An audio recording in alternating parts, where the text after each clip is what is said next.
হচ্ছে যে 18ই আগস্ট 1945 সালে কোনো বিমান দুর্ঘটনা হয়নি। নেতাজি বিমান দুর্ঘটনায় মারা যাননি।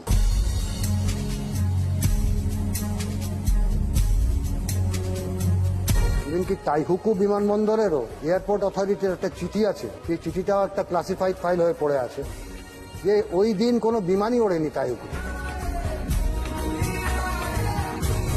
আমার মনে হচ্ছে যে সব থেকে ইম্পর্টেন্ট হচ্ছে আমাদের সেন্ট্রাল গভর্নমেন্ট যে 70টা ইন্টেলিজেন্স ফাইল আছে, এগুলোর উন্মোচন হওয়া খুব জরুরি। এগুলো কি উন্মোচন করা সম্ভব? না সম্ভব তো নিশ্চয়ই, কেন সম্ভব নয়? আজকে 70 বছর পরে কেন সম্ভব নয়? আমরা বসু পরিবারের তরফ থেকে অ্যাক্টিভিস্টরা আমাদের মাননীয় প্রধানমন্ত্রী নরেন্দ্র মোদীজির সঙ্গে দেখা করেছিলাম। আমাদের দুটি দাবি ছিল, এই 70টি ইন্টেলিজেন্স ফাইল সহ প্রায় 200টি ফাইল যেগুলো ভারত সরকারের কাছে আছে সেগুলো উন্মোচন হোক।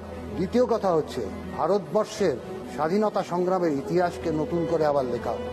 গদর পার্টি, কীর্তি কিষাণ পার্টি, চট্টগ্রাম যুব বিদ্রোহ এবং সমস্ত বিপ্লবীদের নাম, ক্ষুদিরাম বোস, কানাইলাল বাঘাযতীন থেকে আরম্ভ করে ভগৎ সিং, চন্দ্রশেখর আজাদ, তো এদের অবদান কি আমরা ভুলে যাব? আমাদের প্রজন্ম ভুলে যাবে?